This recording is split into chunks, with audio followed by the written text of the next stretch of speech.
Kalau misalnya wudhu Pak, ini airnya sudah diminum ceritanya ini. Ini tinggal segini sekarang.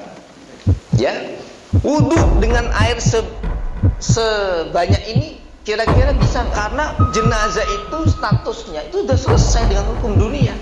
Maka tidak ada kewajiban jenazah itu wudhu, mandi junub, sholat. Jenazah itu nggak ada hukum itu.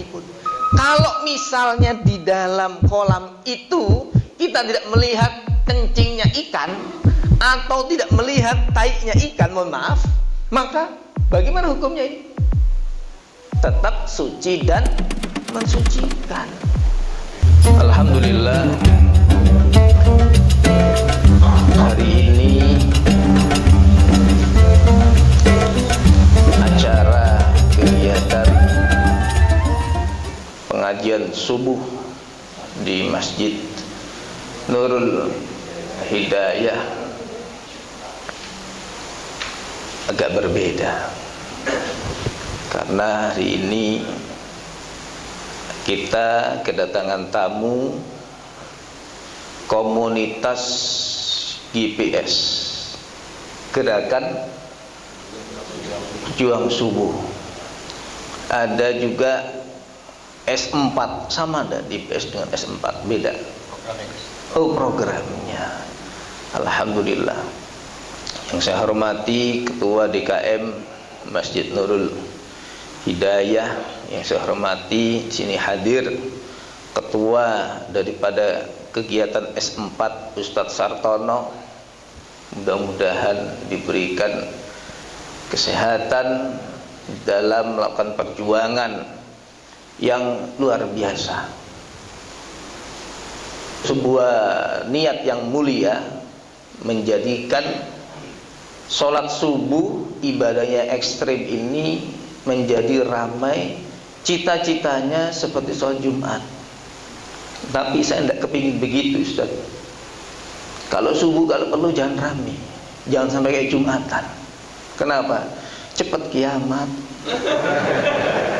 Tanda-tanda kiamat itu begitu Pak. Ini tanda-tanda sudah mulai banyak. Kafe di mana-mana, itu tanda-tandanya. Orang sudah tidak malu lagi makan di pinggir jalan, sudah malu. Tapi satu masih belum. Sholat subuh masih sepi, berarti kiamat masih lama. Kira-kira begitulah ya. Yang saya hormati juga di sini ada para guru, ya, para asatidz, ada Ustadz Lukman Hakim, ada Dr. Sibawai, dan juga hadir perwakilan pemerintah daripada Kota Tangerang Selatan, ada Bapak Ketua Satpol PP. Betul nggih Pak? Alhamdulillah, ini sekarang Tangsel wajah beda dan sangat humanis. Kita lewat di Ciputat sekarang, alhamdulillah. Saya perhatiin Pak, kemarin waktu ada rame-rame di Ciputat, di apa namanya, ditertibkan ya Pak, pedagang tertibkan, ternyata alhamdulillah itu sampai hari ini istiqomah ya. Pedagang-pedagang mulai mengerti dan sangat humanis ya, dengan dilakukan dengan apa namanya, sangat ramah ya, tidak sampai yang aneh-aneh gitu. Para hadirin rahimakumullah, alhamdulillah, segala puji syukur milik Allah yang telah memberikan banyak nikmat kepada kita semua. Di mana hari ini hari Sabtu yang memang betul kata apa Bapak Ali Akbar tadi sampaikan, yang saya hormati, mohon maaf ya sebutkan ini namanya, menyampaikan bahwa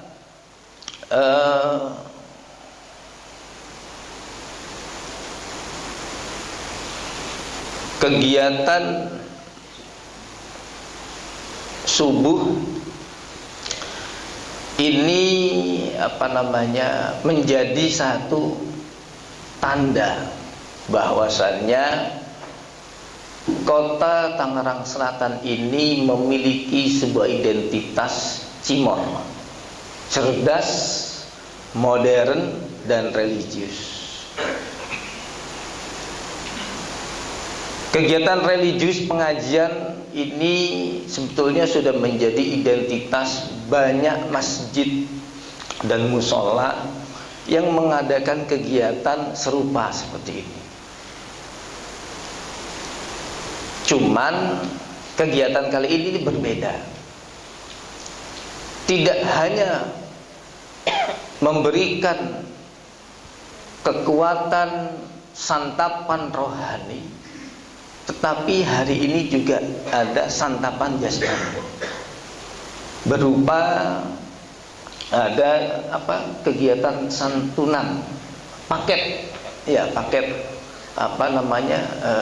sayur, cek kesehatan dan sebagainya. Mudah-mudahan ini membuat berkah buat kita semua. Amin rabbal alamin. Mohon izin para kiai, para asatidz, Bapak anggota dewan yang saya hormati, hari ini memang kebetulan kejadwal saya untuk mengisi pengajian. Mohon maaf, tadi memang saya sengaja tidak sholat subuh jamaah di sini karena baru semalam dari India dan dari Vietnam, Pak. Ada kegiatan audit MUI, karena mereka akan memasukkan barang-barang ya untuk kegiatan MBG. Makanya kami diutus dari MUI serta dari LP-POM melakukan pemeriksaan. Kebetulan dari malam sekitar jam 1, jam berapa? Setengah 2 Pak, baru nyampe rumah. Jadi masih kebayang naik pesawat ini, Pak. Kayak goyang-goyang gitu kan. Dinginnya juga sama gitu ya. Ya, alhamdulillah hari ini kita akan membahas tema masalah thaharah. Karena memang kita akan melakukan pengajian ini runtut nanti. Dari thaharah, kemudian tentang tata cara bersuci, sholat, mandi junub. Nanti insya Allah akan ada pembahasan juga Ustaz Santono masalah poligami, insya Allah. Ya, ini saya kasih ilmunya nanti insya Allah. Ya, tapi kalau praktek saya belum berani. Ya, cukup saya itu anak 11 tapi istri 1, itu aja cukup. Ya, para hadirin, jadi pembahasan masalah air ini penting.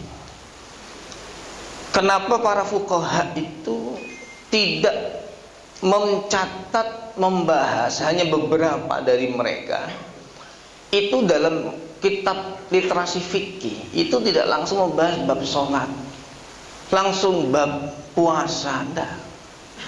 Tetapi mereka membahas masalah air. Mengapa demikian? Kenapa thaharah itu menjadi skala prioritas di dalam kajian-kajian kitab ilmiah yang mereka catat? Hal ini setidaknya dapat dipahami bahwa thaharah, wabil khusus tentang masalah air, ini menjadi kunci utama di dalam seluruh ibadah yang kita lakukan. Kita beribadah tanpa dalam keadaan suci, ini adalah sesuatu yang mustahil untuk diterima oleh Allah SWT. Di dalam sebuah peribahasa atau mahfuzat, ya, kata-kata mutiara, itu disampaikan, miftahus salat at-tahur, kuncinya sholat itu ya dalam keadaan suci. Maka tidak akan sah orang kalau misalnya sholat tidak dalam keadaan berwudu. Tidak akan sah orang itu sholat ketika dalam keadaan belum mandi junub.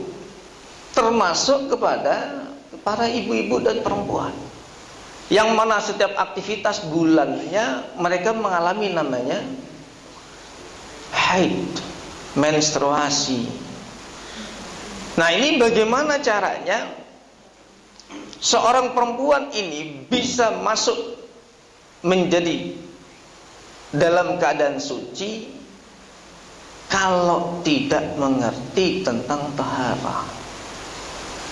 Maka menjadi hal yang penting kita hari ini akan sedikit belajar tentang air. Kita ngomongin masa sholat, ngomong haji, mau ini, ngomong ini. Tetapi kalau kita mengabaikan masalah air yang paling inti, tentu ini akan menjadi sesuatu yang sia-sia. Para hadirin rahimakumullah,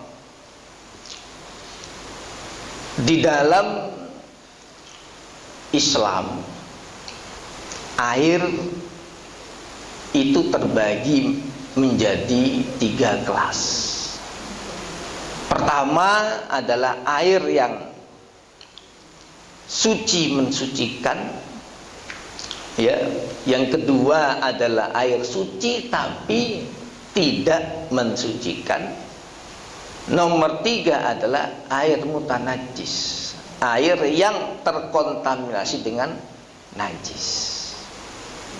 Saya rasa ini sebetulnya pelajaran ibtidaiyah, ya, pelajaran dasar, tetapi tidak ada salahnya jikalau kita mengulang materi ini pada pagi hari ini. Air yang pertama adalah air yang disebut dengan air mutlak. Air mutlak ini nama lainnya adalah tahirun mutahhirun. Nama lainnya adalah tohur, namanya at-tohur. Karena nanti akan berbeda dengan at-tohur dengan at-tohir. Nah, kita di dalam berwudu, kita di dalam melakukan mandi junub, penting mengetahui tentang namanya air tohur ini. Jangan sampai kita ini mengaku beribadah, tetapi kita minim pengetahuan, sehingga berakibat ibadah kita ini menjadi ibadah yang mardud, yang tertolak. Maka apa itu air tohur ini? Air tohur itu adalah air yang memang jauharun latifun syifafun. Jauharun latifun syifafun, air yang jernih, dan air ini adalah sesuatu yang tembus pandang. Air yang jernih, yang tembus pandang, yang tidak berwarna, itulah namanya air mutlak. Air mutlak ini adalah air yang tidak terikat, tercampur dengan benda-benda lain, sebagaimana Allah Ta'ala ciptakan. Misalnya, ya air sumur, kemudian ya air sungai, ya air laut, air hujan, air mata air. Kalau kita ingin bersuci, kemudian kita menemukan jenis-jenis air yang tadi saya sebutkan, ya, maka dapat dipastikan ketika kita ingin menghilangkan hadas, maka apa yang kita niatkan ini tercapai. Jadi Pak, Ibu sekalian, kalau ingin bersuci, gunakanlah air yang disebut dengan air mutlak. Air mutlak itu air yang tidak tercampur dengan benda apapun, sebagaimana Allah ciptakan. Itu namanya air mutlak. Ya contohnya tadi saya sebutkan, di antara air sumur. Di masjid ini pakai air apa Pak? Air sumur. Air sumur. Di Pemkot ada enggak kegiatan sumur bor, kegiatan sedekah sumur bor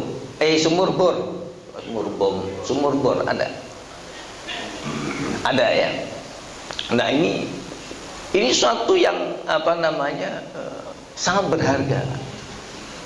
Mungkin ada beberapa orang yang kurang memperhatikan masalah sedekah sumur. Rasulullah SAW saja pernah menginginkan di Masjid Nabawi itu ada sumur yang kemudian dijadikan sebagai alat tempat yang nanti digunakan oleh umat Islam untuk bersuci secara gratis. Rasulullah pernah menginisiasi itu. Kenapa demikian? Karena di Madinah itu ada sumur yang disebut dengan sumur rumah. Sumur rumah itu dimiliki oleh orang Yahudi. Setiap kali misalnya mau berwudu atau bersuci atau membersihkan diri, yang wudu itu, yang bersuci, yang bersihkan diri itu harus bayar. Jadi kegiatan kalau ada masuk kamar mandi bayar itu sudah ada sejak zaman dulu, Pak. Jadi jangan heran ya. Tetapi kemudian oleh Sayyidina Utsman bin Affan, masjid ini ditebus, sumur ini ditebus dengan harga yang sangat fantastis. Misalnya lah, Sayyidina Utsman itu membeli sumur ini kepada Yahudi ini seharga misalnya 2 miliar misalnya. Memang harganya fantastis. Yang berpikir orang Yahudi ini beranggapan kalau dia menjual sumur ini tidak akan akan yang membeli umat Islam termasuk sahabat ketika itu. Ternyata asumsi dia keliru. Sumur itu oleh Sayyidina Utsman dibeli, bahkan Sayyidina Utsman ketika membeli itu mengucapkan kalimat yang bikin orang pemilik si Yahudi ini merasa tertekan. Ya, sudah menjual dengan harga fantastis, tapi penjual ini bukan merasa untung, tapi tertekan. Kenapa? Sayyidina Utsman itu menyampaikan, seandainya kamu menjual dengan 10 kali lipat dengan harga yang kamu sampaikan, saya akan tetap bayar cash.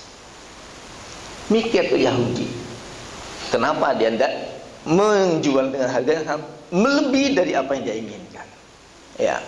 Nah, makanya gerakan sumur ini mungkin sesuatu yang perlu diagendakan, ya, atau misalnya penyaluran PDAM misalnya, kan ini serupa lah ya.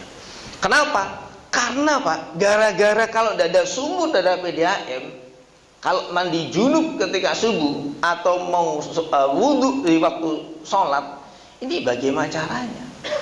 Apakah kita harus terus tayamum misalnya? Ya, dan ini perkara yang sangat fundamental.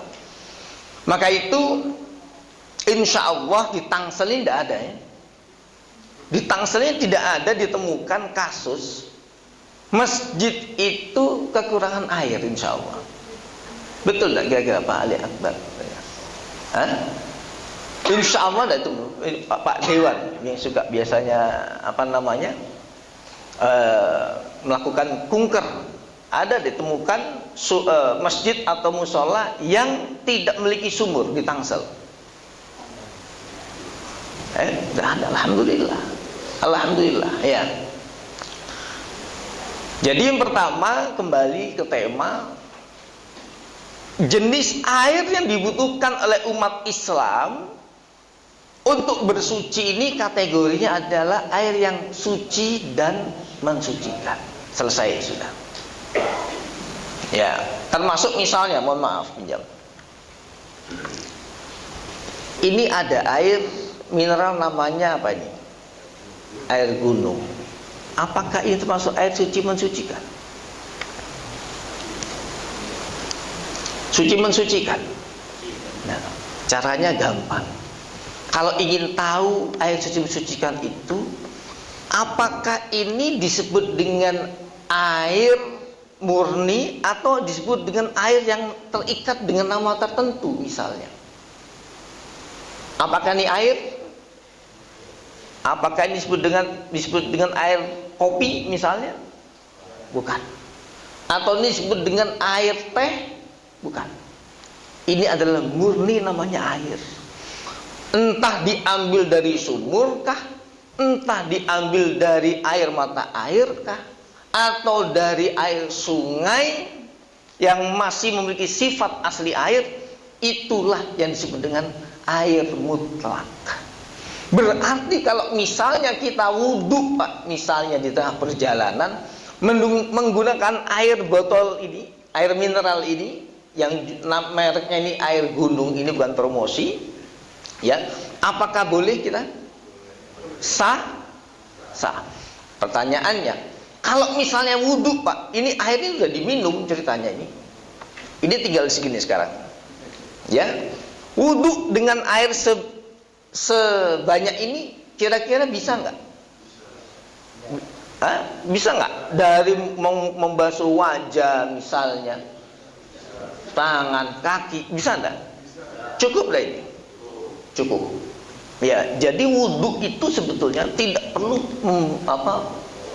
banyak air, tak perlu. Ya, justru yang ada itu hemat air. Kami beberapa waktu, sekitar mungkin setahun yang lalu Pak, kami kedatangan tamu di MUI Pusat itu dari lembaga lingkungan hidup. Ketika itu lembaga lingkungan hidup ini meminta fatwa, adalah dibuatkan fatwa sekiranya masalah penghematan air. Ketika itu kami secara spontanitas menyampaikan bahwa di antara solusinya adalah hendaknya musola masjid itu kalau membuat keran itu jangan pakai keran yang air dibuka itu yang ngelocornya kenceng kayak pemadam kebakaran itu Pak. Tapi cukup yang sekiranya airnya itu kerannya itu ya yang kalau bahasa langsam yang keluarnya itu tidak terlalu kencang. Kenapa? Karena sebetulnya dalam bertoharoh cukup dengan air yang hemat itu sudah cukup. Tidak perlu dengan pemborosan air, apalagi sampai air itu ngocor begitu kencang derasnya. Kenapa? Karena ternyata dalam berfikih itu tidak hanya dibahas masalah perkara-perkara esensi dalam ibadah, masalah bersuci mengalir, tapi juga masalah al-bi'ah, masalah lingkungan. Perlu diperhatikan karena kita meyakini bahwa sumber daya alam ini juga memiliki keterbatasan. Ya, maka dari itu penting buat kita untuk mengetahui ya bagaimana tata cara bersuci dan mengetahui bagaimana cara hemat dalam menggunakan air. Jadi pertama itu air air mutlak, suci dan mensucikan. Dalam hal ini tidak banyak isu, Pak. Dalam masalah air sucikan ini tidak ada banyak masalah. Karena sudah jelas bahwa kalau wudhu atau mandi junub menggunakan air yang sifatnya itu suci mensucikan, jumlah misalnya adalah air sungai, air sumur, air hujan, air mata air, selesai. Tetapi yang kemudian menjadi masalah adalah jenis air yang kedua. Apa itu? Yaitu air suci tetapi tidak mensucikan. Air apa tadi? Kopi. Ya, contohnya. Yang kedua adalah air suci tetapi tidak mensucikan. Air ini secara fisik zatnya itu suci, tetapi tidak memiliki kemampuan untuk dapat menghilangkan hadas. Air suci dan mensucikan ini disebut dengan air tohir. Kok tadi namanya tohur, kok sekarang namanya tohir namanya. Air yang suci, selesai. Nah, air suci ini ya, yang tidak mensucikan ini terbagi menjadi dua. Yang pertama adalah air mustakmal. Yang kedua namanya air muqayyad. Apa itu air mustakmal dan apa itu air muqayyad? Air mustakmal itu adalah air yang sudah pernah digunakan untuk menghilangkan hadas. Air yang sudah pernah digunakan untuk menghilangkan hadas. Maka kalau kita menjumpai air yang sudah digunakan untuk wudhu, ya, air bekas wudhu, air bekas mandi junub, maka air ini tidak dapat lagi digunakan untuk bersuci. Ya, di antaranya yang mustakmal ini kaitannya itu dengan masalah wadahnya, tempatnya. hati-hati. Ini sekarang ini perumahan model-model modern hari ini tidak lagi banyak menggunakan bak air, Pak. Tetapi mereka menggunakan apa? Shower. Ya, tapi kok kita datang ke rumah orang tua kita, datang ke kampung-kampung mungkin sampai hari ini masih banyak menggunakan bak. Ya, menggunakan bak. Tetapi dalam menggunakan bak, ini perlu namanya bak syar'i, Pak. Kita perlu memiliki namanya bak syar'i, bukan bank syar'i, bak syar'i. Ya, apa bak syar'i itu? Bak syar'i itu penampungan air yang minimalnya penampungannya itu adalah 2 kola. Berapa 2 kola itu? 60 cm kali 60 kali 60. Ya, minimalnya kalau ingin punya bak mandi yang boleh memenuhi kriteria syariat syar'i yang bisa digunakan untuk wudhu. Kalau misalnya kita wudhu, airnya itu netes, airnya itu tumpah ke dalam bak itu, dan bak itu masih boleh digunakan untuk bersuci, itu gunakanlah bak syar'i, yaitu bak yang ukurannya tingginya 60 cm, panjangnya 60 cm, lebarnya 60 cm. Itu minimalnya. Ya, atau misalnya penampungan air yang baknya itu menampung 270 liter air. Walaupun tidak 60 tapi kapasitas airnya, volumenya itu adalah 270 liter air. Maka kalau kita wudhu, kemudian wudhu itu ternyata airnya lompat, atau mandi junub kemudian airnya lompat ke bak itu, maka air ini tetap dapat dikategorikan sebagai air yang tahur. Tapi kalau kurang dari itu, kalau misalnya kita wudhu ternyata airnya lompat ke dalam itu, maka air ini sifatnya tohir. Airnya apa? Tidak dapat digunakan lagi untuk untuk bersuci. Ya. Tapi kalau hari ini kan banyak yang pakai shower, ya, pakai toren, ya. Tapi Pak, ini cerita ini di Saudi itu ada YouTuber ya, dari Cianjur cerita dia. Di Saudi itu walaupun mereka tinggal di apartemen menggunakan shower itu nggak bisa jadi andalan untuk mandi bersuci, nggak bisa andalan. Kenapa? Karena di sana itu air yang ada di penampungan tower apartemen itu ketika digunakan keran langsung ke tubuh kita, itu derajat airnya itu seperti air mendidih, Pak. Jadi mereka kalau misalnya ingin bersuci menggunakan air, mereka itu akan menampung air dalam bak, selang masukkan ke bak, itu ditunggu kurang lebih setengah jam. Kalau itu ingin digunakan untuk mandi, bersuci, cebok dan seterusnya. Kenapa? Kalau enggak, ini lecet semua badannya. Panas, Pak. Ya. Panas. Maka dari itu ini penting juga buat kita. Walaupun kita rumah sudah modern, pakai keran, pakai sebagainya, perlulah kita punya penampung air yang sekiranya disimpan di kamar mandi, digunakan sewaktu-waktu ketika air ini mati. Tetapi perlu diingat, kalau misalnya kita menampung, hendaknya menggunakan air yang ukurannya berapa tadi? 2 kola. Nah, kalau misalnya wudhu Pak pakai air 2 kola, kurang dari 2 kola, ini perlu hati-hati. Jangan sampai kalau wudhu nanti airnya lompat ke dalam bak. Caranya bagaimana? Caranya adalah ketika mengambil air, menciduk air, ya agak agak menjaga jarak supaya apa? Supaya air tidak akan lompat sini lagi, gitu ya. Supaya tidak menjadi air mustakmal. Ya.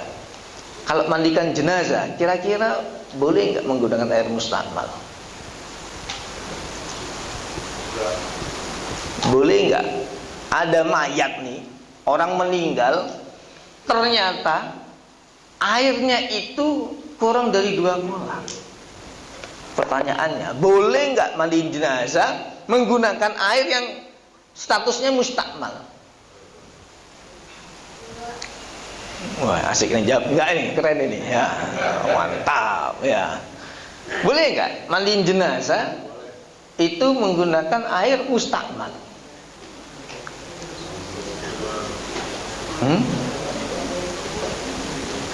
Mandiin jenazah itu tata caranya, Pak. Tata caranya loh ini ya. Itu persis seperti orang mandi junub. Mandiin jenazah itu sebaiknya itu seperti orang mandi junub. Artinya apa? Diguyur air dari ujung rambut sampai ujung kaki. Itu. Nah, pertanyaannya, boleh nggak mandiin jenazah itu menggunakan air mustakmal? Hah? Ya, memandikan jenazah itu bukan seperti mandi junub dalam rangka untuk menghilangkan hadas, bukan. Mandiin jenazah itu hanya untuk membersihkan. Ya, mandiin jenazah itu hanya untuk membersihkan. Jadi misalnya mandiin jenazah, ya, dan mandiin jenazah biasanya ada wudu nggak? Jenazah diwuduin nggak? Diwudukan nggak jenazahnya? Hah? Apakah itu hukumnya apa? Wajib atau sunnah? Ya, mewudukan jenazah itu bukan perkara wajib. Kenapa? Karena jenazah itu statusnya itu sudah selesai dengan hukum dunia. Maka tidak ada kewajiban jenazah itu wudu, mandi junub, sholat. Jenazah itu nggak ada hukum itu. Maka dari itu ya, dalam memandikan jenazah itu tidak perlu menggunakan air suci dan mensucikan. Cukup pakai air yang tohir udah cukup. Itu ya, tidak ada masalah. Tapi yang jadi masalah yang hidup. Jangan wudunya pakai air bekas sisa mandiin jenazah. Kenapa? Alasannya untuk ihtiram, untuk menghormat. Ini orang tua saya meninggal, maka saya ingin wudhu menggunakan ya air mandi bekas jenazah. Kenapa? Hati-hati, ada najis di sana. Ya, ada najis. Bukan masalah air tohir lagi, najis. Para hadirin rahimakumullah. Jadi pertama ada air suci mensucikan, kedua air suci tapi tidak mensucikan. Sebabnya tidak mensucikan karena sebab mustakmal. Nah, sekarang yang ketiga, yaitu air yang suci tapi tidak mensucikan, sebabnya karena muqayyad. Muqayyad ini adalah kontradiktif daripada mutlak. Kalau mutlak itu tidak terikat dengan benda apapun, tapi kalau muqayyad tercampur dengan suatu benda. Ya, sehingga mencampurnya itu tidak lagi dapat memisahkan mana yang air, mana yang benda yang menjadi pencampur. Misalnya ada air, kopinya nggak ada kopi ini, nggak ada teh sini, nggak ada, ya. Ada di luar. Tapi tidak apa-apa. Saya kemarin, tadi malam Pak, karena posisi mau landed dari Vietnam itu ditawarin kopi, Pak. Kopi susu tuh enak, sampai sekarang masih terasa ini. Ya, jadi kalau panitia tidak nyediain kopi, aman gitu ya, aman masih. Yang kedua, yang berikutnya adalah masalah air muqayyad. Air muqayyad ini apa? Air Pak, kalau misalnya dicampur dengan sesuatu, misalnya lah, ini saya campur dengan kopi misalnya, kira-kira bentuknya berubah atau tetap? Berubah. Namanya tetap itu berubah. Namanya berubah atau tetap nih? Menjadi air apa? Air kopi. Itulah yang disebut dengan air muqayyad. Air muqayyad itu adalah air yang penamanya mengikuti benda yang mencampuri.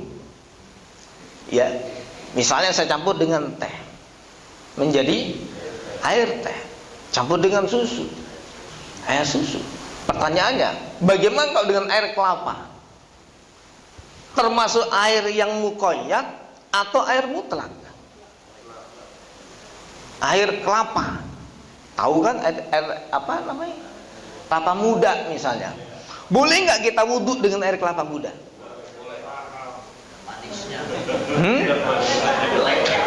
Boleh nggak? Sekarang begini, ini ada kelapa muda Pak. Manis, asin atau apa? Manis lah ya, anggaplah manis ya. Ada yang tawarin manis. Ini air namanya air laut Pak. Ini air laut. Rasanya apa? Asin. Pertanyaannya, boleh nggak saya wudhu dengan air laut? Kenapa? Air mutlak. Boleh nggak saya wudhu dengan air kelapa?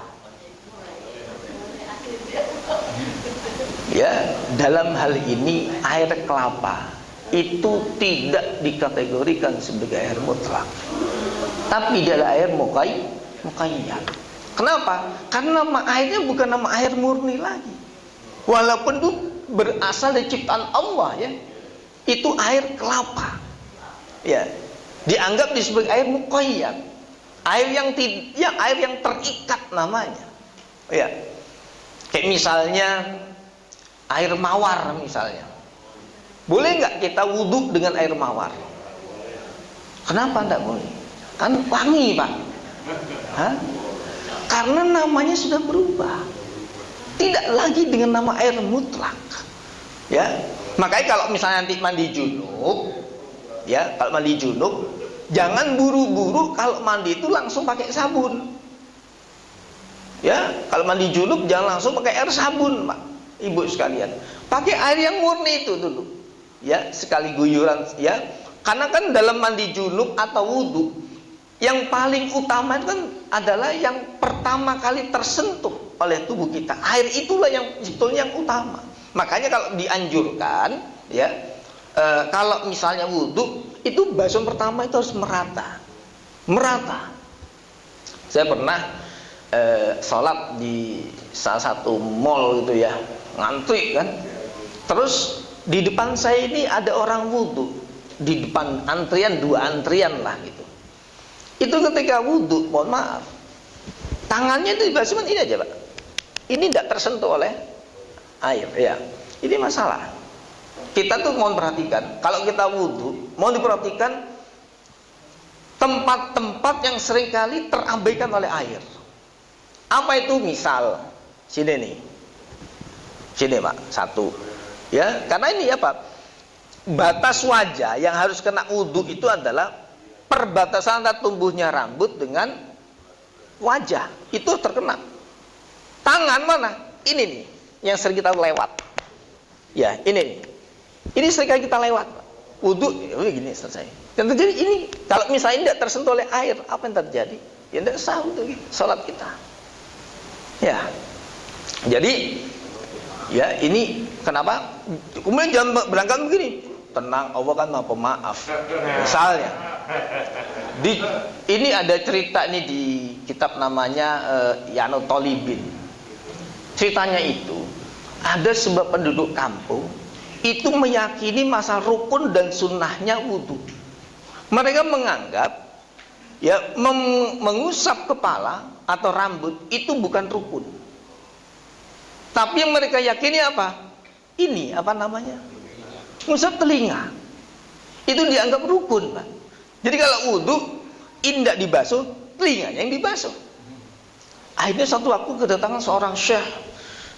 Itu datang kemudian melihat, kok penduduk kampungnya kok aneh. Kemudian mereka menceritakan. Kemudian akhirnya beliau menyampaikan, semua penduduk kampung itu sholatnya harus diulang. Memberikan fatwa seperti ini. Dan ini juga ini terjadi, Pak, hari ini. Itu di negara perbatasan antara Vietnam dengan Cina, apa ya? Itu ada sebuah suku, itu mereka tuh menganut agama Islam. Tapi Islamnya itu kalau menurut saya itu aneh. Kenapa? Ya. Karena mereka itu Islamnya itu yang menjalankan ibadah itu hanya kiai-kiainya saja. Jadi kalau misalnya puasa, kiainya datang di sebuah tempat kayak masjid itu, masjid jameknya datang di situ, mereka puasa. Umat Islam lainnya tidak puasa. Tapi apa? Mengirimkan makanan, memberikan uang, sedekah dan seterusnya. Ya. Dan kemudian yang sholat siapa? Ya imamnya itu yang sholat. Jamaahnya tidak perlu sholat. Ya. Kalau misalnya, tapi mereka dalam membayar zakat, mereka getol. Zakat itu semangat. Tapi kalau udah urusan sholat, urusan puasa, mereka tidak. Tetapi diserahkan kepada imamnya. Gimana kita bikin? Kalau kita bikin seperti itu, bagaimana kira-kira? Ya. Ini Ustaz Sartono bisa kurus nanti ini kan, ya. Ya, para hadirin rahimakumullah. Kita kembali ke masa air muqayyad. Ya, air muqayyad sekali lagi, air yang tidak bisa digunakan untuk bersuci, walaupun air itu suci. Ya, berarti boleh enggak kita misalnya wudhu pakai air kopi? Ya, kalau begadang pakai air kopi boleh enggak? Oh, boleh. Kenapa? Air kopi itu adalah air minumnya siapa? Para sufi. Ya, para ahli tasawuf. Itu kalau misalnya mereka itu mau begadang, ya, beribadah di malam hari, itu disandingi dengan namanya kopi, Pak. Tapi bukan kopinya kopi Starbucks, ya. Kopi yang pahit itu. Kopi kenangan, kopi apa lagi? Ya. Jadi di masjid sini tuh ada namanya Qiyamul Lail, Pak. Tapi sebelum Qiyamul Lail koordinasi, Starbucks siapa, gitu kan? Kopi kenangan siapa? Ini bukan namanya bukan Qiyamul Lail, ya. Lomba minum kopi namanya ini. Ya. Jadi hati-hati dalam menggunakan air muqayyad. Ya, ini saya gampang lah air muqayyad ini, ya. Mudah diidentifikasi. Kemudian yang terakhir adalah air mutanajjis. Ya, air mutanajjis. Air mutanajjis ini ada air yang tercampur dengan najis. Ya, najis apapun bentuknya, kecuali dikecualikan. Misalnya ada air yang kurang dari 2 kola terkena najis daripada nyamuk misalnya. Ya, kenapa? Atau misalnya lalat misalnya, maka itu tidak bisa dihukumi najis. Kenapa? Karena berasal dari hewan yang ma'fu anhu darahnya. Ya, darahnya itu tidak muncrat, maka dianggap tidak berbahaya. Ya, air mutanajis. Nah, sekarang pertanyaannya, pernah enggak lihat kamar mandi ada ikannya? Pernah enggak? Pernah. Bagaimana hukumnya wudhu pakai air itu? Boleh enggak? Emang ikan enggak kencing? Ikan enggak BAB? Ya. Terus misalnya kita datang ke satu tempat masjid, di masjid itu kita kalau tempat wudhu itu ada kolamnya, kan? Iya kan? Saya sebulan lalu ke Probolinggo, Jawa Timur. Di sana masjidnya besar-besar dan megah-megah. Di sana rata-rata masjidnya itu kalau mau tempat wudhu, Pak, itu tempat wudhu sama kamar mandi itu kan jadi satu area, kan? Nah, itu kalau mau masuk tempat wudhu itu harus nyebur kolam itu tuh. Ya kan? Kalau misalnya selesai keluar, balik lagi itu ke kolam itu. Kita nih posisi misalnya setelah wudhu sudah suci badan kita. Ya, mau sholat, nyebur tuh kolam. Yang masuk kolam itu macam-macam orang. Ya kan? Dan bagaimana hukumnya? Apakah kita harus melewati kolam itu lagi atau kita terbang, Pak, misalnya? Kenapa? Saya mau sholat ini. Kalau misalnya habis wudhu kemudian kaki nyebur itu lagi, takutnya terkontaminasi dengan najis. Ini bagaimana kita? Ya, apa cari muter lagi? Nggak ada muter, Pak, tembok semua.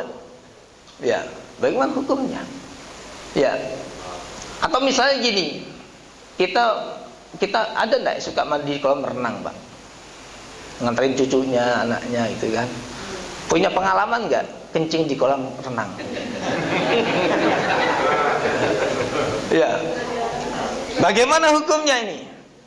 Kita itu habis mandi di kolam renang, kemudian pakai handuk langsung pulang. Langsung sholat duhur misalnya. Karena waktu duhur, sholat duhur, kemudian sholat duhur nyebur lagi misalnya. Ya, tanpa dibilas misalnya. Bagaimana? Sah enggak kira-kira? Begini. Nah, itu air kaporit itu gimana hukumnya air kaporit? Ya, ini saya mohon izin, saya mau cerita nih. Cerita ini ada tertulis dalam kitab Fathul Mu'in di bab Toharo itu, di bab tentang sholat. Sebab sholat itu sebelum membahas masalah sholat itu dibahas masalah Toharo oleh Syekh Al-Malabari, Zainuddin Al-Malabari ini. Beliau cerita begini. Kalau misalnya di laut itu ada orang kencing, ya, ada orang kencing di laut. Terus kemudian kalau misalnya air kencing itu kemudian timbul bersama dengan buih, dan kita bisa membedakan, oh ini air kencing dan ini air laut misalnya. Kenapa? Karena warna air kencingnya berbeda dengan air laut misalnya.